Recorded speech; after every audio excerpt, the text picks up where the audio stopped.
ভারতীয় ক্রিকেট দলের জার্সির নীল রং আজ কেবল একটি পোশাক নয়, এটি কোটি কোটি মানুষের আবেগ। গ্যালারিতে নীল সমুদ্রের মতো ঢেউ খেলানো সমর্থকদের ভিড় দেখে ক্রিকেটের আধুনিক পরিভাষায় ভারতীয় দলকে বলা হয় men in blue, men in blue. কিন্তু প্রশ্ন জাগতেই পারে, জাতীয় পতাকায় তো গেরুয়া, সাদা এবং সবুজ এই তিনটি রং প্রধান, তবে ভারতীয় দলের জার্সিতে কেন নীলকে বেছে নেওয়া হল? কেন নীল পতাকার রঙের সঙ্গে সংযোগ? ভারতের জাতীয় পতাকার প্রধান তিনটি রং হল গেরুয়া, সাদা এবং সবুজ। জার্সির রং নির্বাচনের সময় বিসিসিআই বেশ কিছু সমস্যার সম্মুখীন হয়েছিল। গেরুয়া বর্জন। গেরুয়া রং অনেক সময় রাজনৈতিক বা ধর্মীয় অনুষঙ্গের সাথে জড়িয়ে থাকে। একটি ধর্মনিরপেক্ষ দেশের ক্রিকেট দলের পোশাকে বিতর্ক এড়াতে গেরুয়াকে প্রাথমিক রং হিসেবে ব্যবহার করা হয়নি। সাদা বর্জন। টেস্ট ক্রিকেটে আগে থেকেই সাদা জার্সি বাধ্যতামূলক ছিল। ওয়ানডে ক্রিকেটে রঙিন পোশাকের প্রবর্তনের সময় তাই সাদাকে মূল রং হিসেবে রাখা সম্ভব ছিল না। সবুজ বর্জন। আমাদের প্রতিবেশী দেশ পাকিস্তানের জার্সির প্রধান রং সবুজ, তাই প্রতিদ্বন্দ্বিতার খাতিরে এবং স্বকীয়তা বজায় রাখতে সবুজকে বেছে নেওয়া হয়নি। অশোক চক্রের নীল। ভারতের জাতীয় পতাকার কেন্দ্রে রয়েছে ২৪টি দণ্ডবিশিষ্ট অশোক চক্র, যার রং নেভি ব্লু। এই নীল রংটি একতা, আকাশ এবং সমুদ্রের বিশালতাকে প্রতিকায়িত করে। এই জাতীয় পতাকার অংশটিকেই জার্সির প্রধান রং হিসেবে গ্রহণ করা হয়। ২. রঙিন পোশাকের সূচনা এবং বিশ্ববরণ। ১৯৭০-এর দশকে ওয়ানডে ক্রিকেট শুরু হলেও দলগুলো সাদা পোশাকেই খেলত। ১৯৭৮ সালে কেরি প্যাকারের ওয়ার্ল্ড সিরিজ ক্রিকেট প্রথম রঙিন পোশাকের ধারণা নিয়ে আসে। ১৯৮৫ সালের চ্যাম্পিয়ন্স ট্রফি ভারত প্রথমবার হালকা নীল রঙের জার্সি পরে মাঠে নামে। সেই জার্সিতে কোনো স্পন্সর বা লোগো ছিল না, ছিল শুধু কাঁধের দিকে হলুদ রঙের ছোঁয়া। ১৯৯২ বিশ্বকাপ। এটি ছিল রঙিন পোশাকের প্রথম অফিসিয়াল বিশ্বকাপ। ভারতের জার্সি ছিল নেভি ব্লু, গাঢ় নীল। জার্সিতে রঙিন স্ট্রাইপ ছিল, যা তৎকালীন ফ্যাশনের সাথে সামঞ্জস্যপূর্ণ। ৩.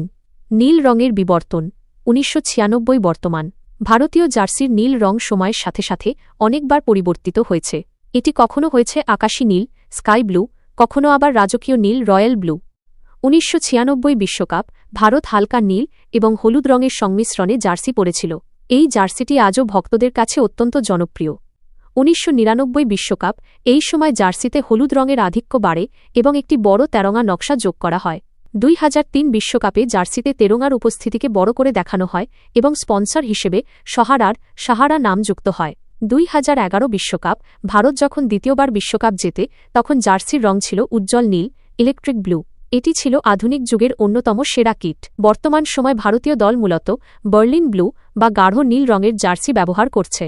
২০২৩ বিশ্বকাপে ভারতের জার্সির কাঁধে ৩টি তেরঙা স্ট্রাইপ যোগ করা হয়েছিল। ৪. মনস্তাত্ত্বিক ও বৈশ্বিক প্রেক্ষাপট। ক্রীড়া বিজ্ঞানের মতে নীল রং স্থিরতা, আত্মবিশ্বাস এবং আধিপত্যের প্রতীক। মাঠের সবুজ ঘাসের বিপরীতে নীল রং খেলোয়াড়দের দৃশ্যমানতা, ভিজিবিলিটি বাড়াতে সাহায্য করে। এছাড়া বিশ্বজুড়ে ক্রীড়া বাণিজ্যে নীল রঙের একটি আলাদা আবেদন রয়েছে। নাইক বা অ্যাডিডাস এর মতো সংস্থাগুলো যখন ভারতের কিট স্পন্সর হয়েছে, তারা এই নীল রঙের ব্র্যান্ড ভ্যালুকে বিশ্ব দরবারে প্রতিষ্ঠিত করেছে। ৫. নীল এবং মেন ইন ব্লু ব্র্যান্ডিং। আজকাল নীল মানেই ভারতীয় ক্রিকেট। ২০০৭ সালের টি-২০ বিশ্বকাপ জয়ের পর থেকে ভারতের জার্সি এবং নীল রং বিশ্ব ক্রিকেটের পাওয়ার হাউস হিসেবে নিজেদের প্রতিষ্ঠিত করেছে। বিসিসিআই কৌশলে নীল রংকে এমনভাবে ব্র্যান্ডিং করেছে যে এটি এখন ভারতীয়দের জাতীয়তাবোধের দ্বিতীয় পরিচয় হয়ে দাঁড়িয়েছে। উপসংহার: ভারতের জার্সির নীল রং শুধুমাত্র একটি শৈল্পিক পছন্দ নয়, এটি আমাদের জাতীয় পতাকার আদর্শ, রাজনৈতিক নিরপেক্ষতা এবং আন্তর্জাতিক ক্রিকেটে স্বতন্ত্র পরিচিতি গড়ার একটি সম্মিলিত প্রয়াস। আকাশ এবং সমুদ্রের মতোই নীল রঙের এই জার্সি ভারতের ক্রিকেটের সীমাহীন উচ্চতা এবং গভীরতাকে নির্দেশ করে।